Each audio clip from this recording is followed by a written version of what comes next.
Hi everyone. NTA ने अभी एक पब्लिक नोटिस रिलीज किया है जिसमें आपके एग्जाम की डेट मेंशन है। जो हमारा दिसंबर 24 का एग्जाम था उसके लिए अभी कुछ टेंटेटिव डेट्स रिलीज थी कि आपका एग्जाम मिड टर्म में होगा। बट अभी एक फाइनल डेट रिलीज हो गई है, तो जिसमें अगर हम देखते हैं तो आपका जो एग्जाम यहाँ पर होगा, लाइफ साइंसेस का जो एग्जाम है वो 1325 को मीन्स आपका जो एग्जाम होगा वो 1 मार्च को होगा। 2 शिफ्ट में एग्जाम रहता है, हमें पहले ही पता है। तो एक आपका मॉर्निंग शिफ्ट होता है 9 AM to 12 PM और एक होता है 3 to 6 PM। तो लाइफ साइंसेस का जो एग्जाम है 1 मार्च को होगा, फिजिकल साइंसेस का 2 मार्च को है एंड केमिकल साइंसेस का 28 Feb को ये एग्जाम होगा। तो ये एग्जाम वैसे भी 16 Feb के बाद होना ही था, बट अभी जो लाइफ साइंसेस का एग्जाम है वो 1 मार्च को होगा। अभी हमें फाइनल डेट मिल गई है कि आपका एग्जाम कब है। तो अभी अगर देखा जाए तो आप लोगों के पास सिर्फ अराउंड 28 या 27 या 28 डेज ही बाकी है अपनी तैयारी के लिए। तो अभी जो भी आप प्रिपरेशन कर रहे हो उसमें जुट जाओ कि आपको और ज्यादा कैसे मेहनत करनी है, कैसे अपना रूटीन अपना और ज्यादा आपको सेट करना है अपने एग्जाम को क्वालिफाई करने के लिए। अभी हमारे पास डेट तो आ गया कि अब ठीक है कि हमें पता लग गया कि 1 मार्च को एग्जाम है। तो अब हमें क्या करना है, क्योंकि जब एग्जाम डेट आता है तो हमें यहाँ पर अपना एक रूटीन नए तरीके से सेट करना होता है, अपनी एक नई स्ट्रैटेजी यहाँ पर बनानी होती है। तो अभी मैं आप लोगों को बताऊंगी कि आप ये जो आपके रिमेनिंग डेज हैं इसमें आप अपने प्रिपरेशन को कैसे आगे तक लेके जा सकते हो, या फिर क्या आपकी स्ट्रैटेजी यहाँ पर रहनी चाहिए इस एग्जाम को आगे प्रिपेयर करने के लिए। ठीक है, तो देखते हैं कि कैसे आपको अब इस एग्जाम को आगे प्रिपेयर करना है। तो इसके लिए यहाँ पर देखते हैं। तो अभी देखिए, अगर हम यहाँ पर देखिए अभी हमारे पास क्या है, अभी हमारे पास ये है कि आपका जो 1 मार्च है, ठीक है, 1 मार्च को आपका क्या होगा, एग्जाम होगा। ठीक है, 1 मार्च को आपका एग्जाम है। इससे पहले मैंने आप लोगों के साथ 2 मंथ स्ट्रेटेजी भी शेयर की है। अगर आप लोगों ने वो फॉलो कर रहे हो तो भी अच्छी बात है।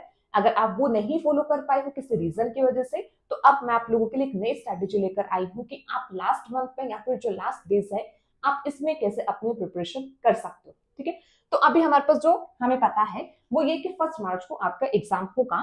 और अगर हम देखें तो हमारे पास फैब का मंथ है अभी, ठीक है, फैब मंथ है और फैब मंथ में हमारे पास ये है 28 डेज यहाँ पर है।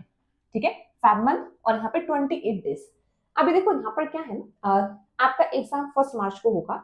तो एग्जाम से एक दिन पहले तो हमें नहीं पढ़ना होता है, कि ऐसा नहीं कि हमें अपनी जो स्ट्रेटेजी है आप अपने 28 फैब तक की स्ट्रेटेजी बनाओगे कि 28 फैब नाइट को भी आप मतलब पढ़ रहे हो, ऐसा नहीं करना है। 28 फैब को तो आपको अपना एक दिन रखना है जहां पे आप बिल्कुल रिलैक्स रहो कि आपने जितना अभी तक इतनी मेहनत की है, जितना अभी तक आपने पढ़ा है, वो सब आप यहाँ पर क्या करो, अपने रिलैक्स रहो, ताकि आप 1 मार्च को जो अपना एग्जाम देने के लिए जाओ तो आप अपना रिलैक्स माइंड के साथ वहां पे क्वेश्चन को सोल्व कर पाओ। ठीक है, तो आपके पास ऑन एन एवरेज यहाँ पर देखा जाए तो अब हमारे पास है 27 to 28 डेज। ठीक है, तो हमारे पास अभी इतने ही डेज यहाँ पर है। अब इसमें भी मैं जस्ट यहाँ पर आपके कंसिडर करके चल रही हूँ कि आप लोगों के पास है 25 डेज, क्योंकि 1 या 2 दिन तो इधर उधर वैसे भी हो जाता है। तो अब हम यहाँ पर काम करेंगे एज पर द 25 डेज की हमारे पास यहाँ पर कितने दिन बचे हैं। हमारे पास यहाँ पर है 25 डेज।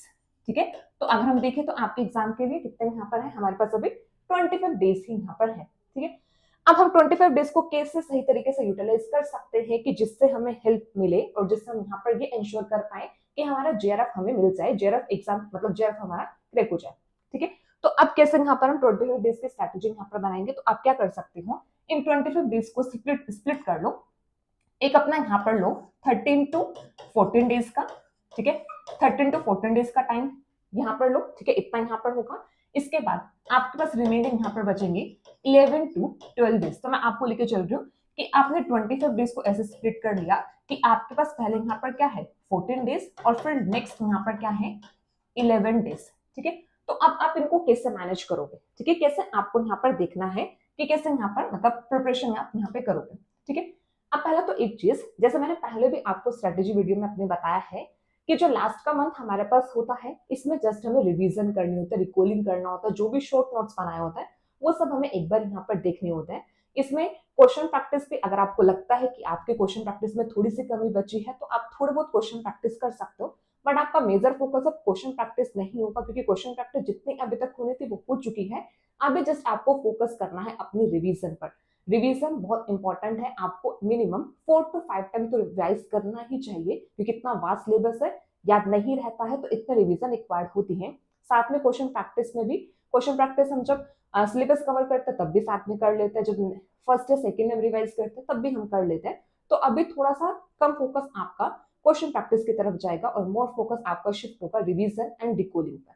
ठीक है, तो अब हम क्या कंसिडर करके चल रहे हैं कि हमारे पास, हम स्टार्टिंग में अभी क्या लेंगे, अभी हमारे पास यहाँ पर क्या है, 14 डेज यहाँ पर है। तो 14 डेज में देखो हम कैसे इसको यूटिलाइज करेंगे। तो पहला तो आपको यहाँ पर क्या करना है ना, आप अपनी जैसे आप ऐसे समझ लो कि आपके रिवीजन मतलब इतने ज्यादा भी अच्छे से नहीं हुई थी, आपको भी सारे यूनिट्स को दोबारा से रिवाइज कर। तो आप पहले तो आप क्या करो, अपना रूटीन स्टार्ट करो डे 1 से ही। आप यहाँ पर क्या करो, हर एक यूनिट को रिवाइज करना स्टार्ट करो। ठीक है, अब डिवीजन में देखो कैसे यहाँ पर होगा, जैसे अगर हम यूनिट्स की यहाँ पे बात करें तो जैसे हमारे पास पहले यहाँ पर क्या आता है, बायोकेमिस्ट्री यूनिट यहाँ पर आते हैं। तो बायोकेमिस्ट्री यूनिट को मुझे लगता है कि आपने इतना अभी तक कर लिया होगा कि आपको अभी यहाँ पर रिवाइज करने में लगेंगे 1.5 डेज, मतलब 1 डे कंप्लीट और सेकेंड डे हाफ, इतना टाइम आपको लगेगा बायोकेमिस्ट्री यूनिट को रिवाइज करने के लिए। ठीक है, फिर इसके बाद जैसे हमारे पास यहाँ पर क्या आता है, आती है सेल बायो यूनिट। अब सेल बायो यूनिट जो आपकी है वो एक ही दिन में रिवाइज हो जाएगी। ठीक है, उसमें ऐसा नहीं कि आपको बहुत ज्यादा टाइम चाहिए, एक दिन में रिवाइज हो जाएगा। फिर जैसे आपका यहाँ पर आता है मॉलिक्यूलर बायो। अब मॉलिक्यूलर बायो भी थोड़े से वास्ट है, तो इसको आपको रिवाइज करने में 1.5 डेज लग जाएंगे, मतलब फर्स्ट डे फिर सेकेंड हाफ डे यहाँ पर। ठीक है, फिर ऐसे आपकी जो और यूनिट यहाँ पर है सेल सिग्नलिंग है। सेल सिग्नलिंग यूनिट जो यहाँ पर होगी, इसको भी आपको कितना लगेगा, एक ही दिन का टाइम लगेगा रिवाइज करने में। ठीक है, और जैसे और आपकी क्या है, dev bio unit. Dev bio again vast unit है, काफी कुछ इसमें रटने वाला होता है, तो यहाँ पर भी आपको कितना टाइम लगेगा, 1.5 डे लगेंगे। ठीक है, ऐसे अगर आप प्लांट फिजियोलॉजी को टारगेट कर रहे हो तो प्लांट फिजियोलॉजी अगेन काफी बड़ी यूनिट है, तो इसमें भी आपको कितना टाइम लगेगा, 1.5 डेज आपको लगेंगे। ठीक है, और अगर आप यहाँ पर रिवाइज कर आपने टारगेट किया है एनिमल फिजियोलॉजी को, तो आपको एनिमल फिजियोलॉजी में भी आप रख सकते हो कि एनिमल फिजियोलॉजी के लिए इतना टाइम। ठीक है, फिर इसके बाद जैसे हमारी यूनिट आती है इकोलॉजी। इकोलॉजी थोड़ी सी बड़ी होती है बट कंपेरेटिवली इजी होती है, तो इसमें ज्यादा रिवीजन में टाइम नहीं जाता है, तो इसमें 1 डे में आप रिवाइज कर सकते हो। ठीक है, फिर इसके अलावा जैसे आपका क्या आता है, एवोल्यूशन आता है। एवोल्यूशन भी छोटी यूनिट है, एक दिन में रिवाइज हो जाएगी। ठीक है, ऐसे आपका और क्या है, जेनेटिक्स है। अब जेनेटिक्स पे मोर तो प्रैक्टिस वाली होती है, तो इसमें भी आपको एक दिन में आप जितना भी आपका क्वेश्चन जो बचे हैं या फिर जो भी आपको रिवीजन वाला पार्ट लगता है वो रिवाइज कर सकते हो। फिर ऐसे आपका जो यहाँ पे एक यूनिट यहाँ पर आता है टेक्निक्स है। ठीक है, टेक्निक्स में भी आपको 1 डे लगेगा रिवाइज करने में। ठीक है, 1 डे आपको लगेगा रिवाइज करने में। तो अगर हम यहाँ पर टोटल देखें 10 यूनिट्स के अकॉर्डिंग मैंने यहाँ पे टारगेट किया है कि मैं ये समझ के चल रही हूँ कि आप लोग 10 यूनिट्स को टारगेट कर रहे हो। ठीक है, और ये कुछ यूनिट्स यहाँ पर जिन्हें आप टारगेट कर रहे हो। तो अब इसमें देखो आपके पास, अगर हम यहाँ पर देखें कि आपके पास यहाँ पर कितने दिन यहाँ पर बन गए।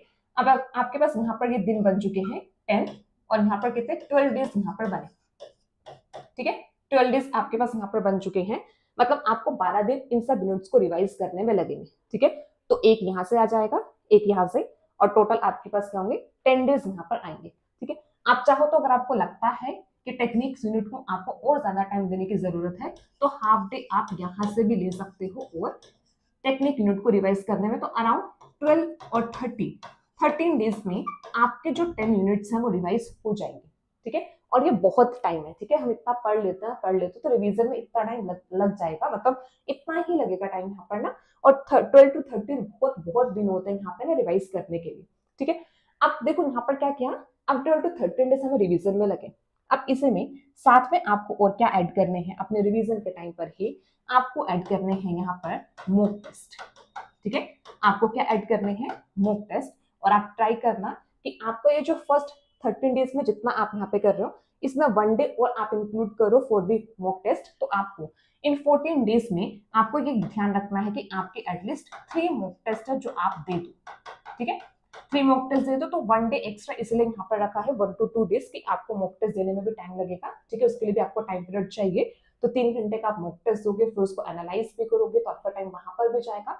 तो 1 से 2 दिन एक्स्ट्रा यहाँ पे रखा कि आप 3 मॉक टेस्ट को इजिली यहाँ पर कर सकते हो। ठीक है, तो फर्स्ट 14 डेज का आपका टारगेट होगा कि आप एक बार जितने भी यूनिट्स हैं सब रिवाइज कर लो। रिवाइज कर लिया, फिर साथ में यहाँ पर क्या दे दिए, 3 मॉक टेस्ट भी यहाँ पर दे दिए। ठीक है। अब मॉक टेस्ट यहाँ पर इंपॉर्टेंट है क्योंकि मॉक टेस्ट आपको ये भी पता लगेगा कि आपकी प्रिपरेशन किस डायरेक्शन में जा रही है, तो वो भी देखना जरूरी होता है। तो अभी फर्स्ट 14 डेज में हमने इतना टास्क कंप्लीट कर लिया, रिवीजन प्लस में 3 मॉक टेस्ट, ठीक है। अब आता है नेक्स्ट जो डेज होंगी, अब उनमें हम क्या करेंगे, ठीक है। अब नेक्स्ट, अब हमारे पास जो डेज हैं, अब हम यहाँ पे लेंगे, अब नेक्स्ट जो हमारा यहाँ पर आएगा वो होगा 6 डेज का टारगेट, ठीक है। अब 6 डेज में भी इसको स्प्लिट करना कैसे, 5+1 में।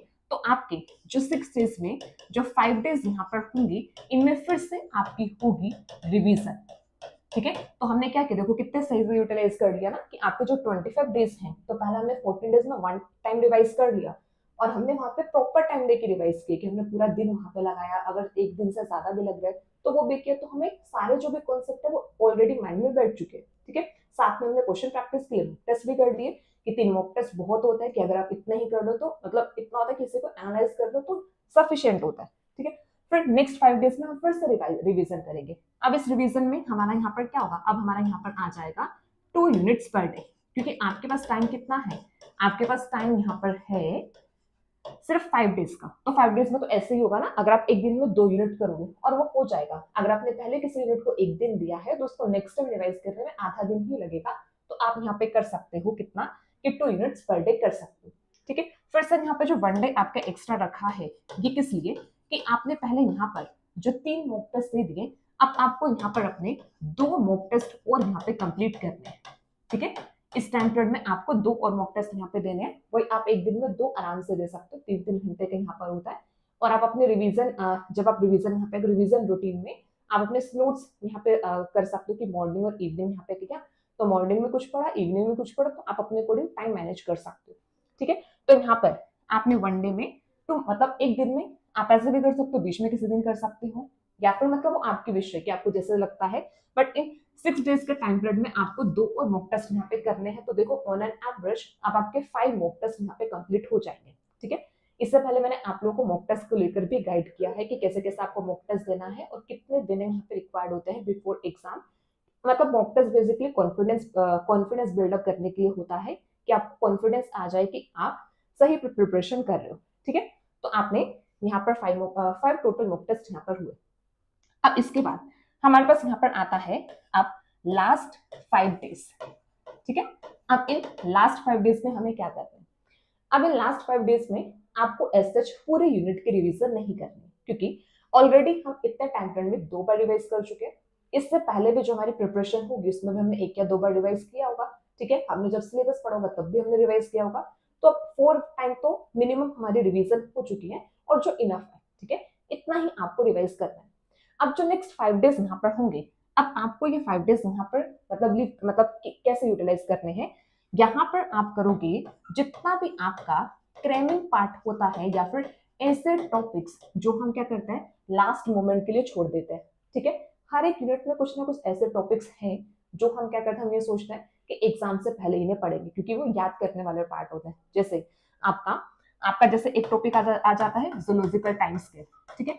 अब जूलॉजिकल टाइम स्केल ऐसा टॉपिक है कि आपको एंड में रिवाइज करना ही पड़ेगा, आपको याद करना ही होगा, ठीक है। जैसे और यहाँ पर क्या है, आपका आ जाता है नेशनल पार्क्स के बारे में, तो वो भी आपको क्या है एंड में रिवाइज करना ही होगा।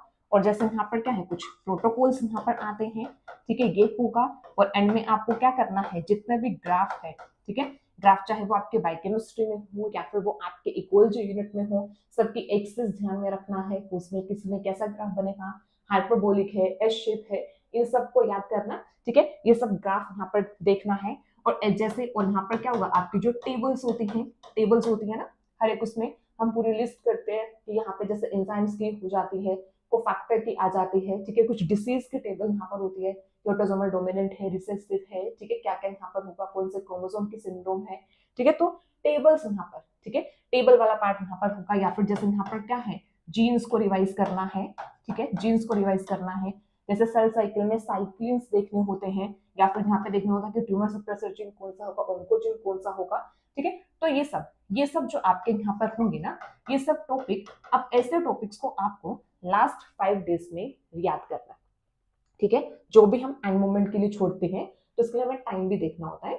आपको 5 डेज में पूरी यूनिट अब रिवाइज नहीं करनी, आपको जस्ट क्या करना है, इन सब पार्ट को रिवाइज करना है, इन सब पार्ट को याद करना है बेसिकली, जो भी आपके टेबल्स यहाँ पर होते हैं, ठीक है। तो अगर आप इस तरीके से चलोगे तो आपके ये जो 28 या 25 डेज हैं वो बहुत सही तरीके से यूटिलाइज होंगे और एक कंप्लीट तरीके से आप प्रिपेयर हो जाओगे एग्जाम के लिए।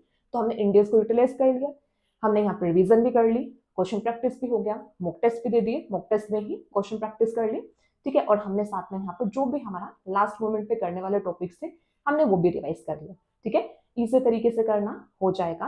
काफी सारे स्टूडेंट्स अभी ऐसे होंगे जिनको भी लग रहा होगा कि नहीं कि अभी प्रिपरेशन करना है कि कैसे रिवाइज करें कैसे नहीं करें। तो अगर आप प्रॉपर तरीके से टाइम मैनेज करके चलते हो और एक स्ट्रैटेजी के साथ चलते हो, सही अप्रोच के साथ चलते हो, तो डेफिनेटली आप जो आपका गोल है या फिर जितना आपने सोचा है रिवाइज करने का वो डेफिनेटली पूरा होता है, ठीक है। और ये तो आप लोगों के लिए 15 डेज का अगर हम देखेंगे एक एडवांटेज बनकर आया है, क्योंकि हमें मतलब लास्ट अगर आप मेरी वीडियो देखोगे तो उसमें भी मैंने आपको 15 ऐप तक की पूरी स्ट्रैटेजी बताई थी। बट अगर हम देखें तो नेक्स्ट 15 डेज की हमारे पास एक एडवांटेज बनकर आए हैं कि हम इनको और सही तरीके से यूटिलाइज कर सकते हैं, ठीक है। अगर आप पहले वाली स्ट्रैटेजी को फॉलो कर रहे हो तो वेल एंड गुड, 15 ऐप तक आपका 4 बार रिवाइज हो जाएगा।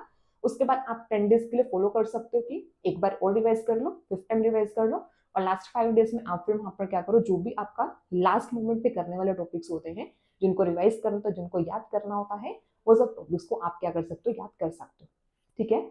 सो अच्छे से प्रिपेयर करो, अभी भी आप लोगों के पास टाइम है, ऐसा नहीं कि बिल्कुल भी टाइम नहीं है या फिर इतना सारा सिलेबस कैसे करोगे। स्टिल अभी आप लोगों के पास 25 to 28 डेज हैं जो बहुत बहुत इनफ होते हैं अगर आपको अपने प्रिपरेशन को रिवाइज मतलब रिवीजन करना है या कुछ ऐसा लगता है कि मॉक टेस्ट देने हैं, क्वेश्चन प्रैक्टिस करना है, स्टिल आपके पास इनफ टाइम है। तो अब ये पूरा का पूरा अपना फोकस 100% फोकस सिर्फ तैयारी पर ही शिफ्ट कर दो, ठीक है। सुबह से लेकर शाम तक जस्ट आप रिवाइज करो, जो भी आपके क्वेश्चन आपको डाउट आता है उन सब चीजों को रिवाइज करते रहो और अपने डाउट्स क्लियर करते रहो। So thank you so much everyone, I hope आप लोगों को ये वीडियो या फिर जो स्ट्रेटेजी है वो आप लोगों के लिए हेल्पफुल रहेगी। So thank you so much and all the very best.